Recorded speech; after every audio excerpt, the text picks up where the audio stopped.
ಇನ್ನು ಮುಖ್ಯವಾಗಿ ಡೈರೆಕ್ಟರ್ ಇದ್ದಾರಲ್ಲ, captain of the ship Srijay ಅವರು ಮೋಸ್ಟ್ಲಿ ಅವತ್ತೊಂದು ದಿವಸ ನಮ್ಮ ಮನೆಗೆ ಬಂದು ಆ ಕತೆ ಹೇಳದೇ ಇದ್ದಿದ್ರೆ ಈ ಪಾತ್ರ ನನ್ನ ಕೈಯಲ್ಲಿ ಮಾಡೋಕ್ಕಾಗ್ತಿರ್ಲಿಲ್ಲ ಅನಿಸುತ್ತೆ.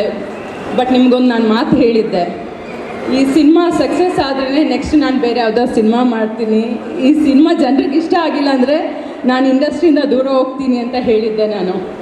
ಇದು ಜನರಿಗೆ ಇಷ್ಟ ಆದರೆ ನನ್ನ ನೆಕ್ಸ್ಟ್ ಸಿನಿಮಾ ಜರ್ನಿ ನಾನು ಸ್ಟಾರ್ಟ್ ಮಾಡ್ತೀನಿ, ಇಲ್ಲಾಂದರೆ ನಾನು ಆ್ಯಕ್ಟ್ ಮಾಡೋ ಸಿನಿಮಾ ಇದೇ ಕೊನೆಯದಾಗಿರುತ್ತೆ. ಅಯ್ಯಯ್ಯೋ ಬೇಡ ಹಂಗೆಲ್ಲ, ನೀವು ಯಾರು ಹೇಳ್ಬಾರ್ದು ಛೇ ಯಾಕೆ ಇಲ್ಲ ಅಂದರೆ ನನಗೆ ನನ್ನ ಮೇಲೆ ನಂಬಿಕೆ ಇಟ್ಟು ನನಗೆ ಪ್ರೋತ್ಸಾಹ ಕೊಟ್ಟು ನನಗೊಂದು ಇಂಥ ಪವರ್ಫುಲ್ ಕ್ಯಾರೆಕ್ಟರ್ ನನ್ನ ಹತ್ರ ಮಾಡಿಸಿದ್ದಾರೆ. ಇದು ನನ್ನ ಜೀವನದಲ್ಲಿ ಒಂದು ದೊಡ್ಡ ಯಶಸ್ಸು ಸಿನಿಮಾ ಆಗುತ್ತೆ ಅನ್ನೋ ನನಗೆ ನಂಬಿಕೆ ಇದೆ. ಅಷ್ಟೇ ಅಲ್ದಿರ ನನ್ನ ಸಂಸ್ಥೆಯಿಂದ ಒಂದು ಒಳ್ಳೆ ಕುಟುಂಬ ಸಮೇತ ನೋಡುವಂತಹ ಒಂದು ಸಿನಿಮಾ ಇದು. ಡೈರೆಕ್ಟ್ರು ಆ್ಯಕ್ಚುಲಿ ಕಂಪ್ಲೀಟ್ ಕ್ರೆಡಿಟ್ ನಮ್ಮ ಡೈರೆಕ್ಟ್ರ್ ಅವ್ರಿಗೆ ಸಲ್ಲಬೇಕು. ಇಲ್ಲ, ಕ್ಯಾಪ್ಟನ್ ಆಫ್ ದ ಶಿಪ್ ಅಂತ ಹೇಳಿದ್ದೀನಿ. ಮಾತಾಡ್ತೀರಾ?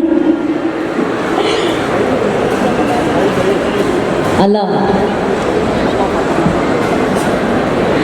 ಮ್ಯಾಮ್, ಒಂದು ವಿಷಯ ಇದೆ. ಜಗ್ಗೇಶ್ ಸರ್ ಯಾವಾಗಲೂ ಒಂದು ಮಾತು ಹೇಳ್ತಾರೆ ಸರ್, ಕೊನೆಯೇ ಇಲ್ಲದೆ ಇರುವಂಥ ಒಂದು ಜನ್ಮ ಅಂದರೆ ಅದು ಕಲಾವಿದರ ಜನ್ಮ. ಕಲಾವಿದರಿಗೆ, ಕಲೆಗೆ ಯಾವತ್ತೂ ಕೊನೆಯೇ ಇರೋದಿಲ್ಲ.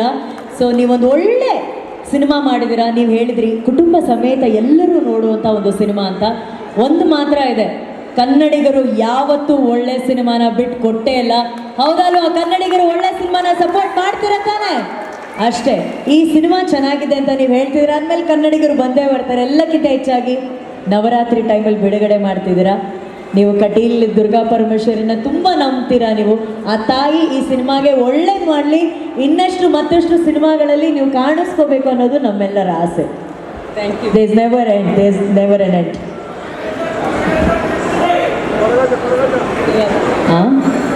ಕೊರಗಜ್ಜ, ಕೊರಗಜ್ಜ ಖಂಡಿತ ಒಳ್ಳೇದು ಮಾಡೇ ಮಾಡ್ತಾರೆ.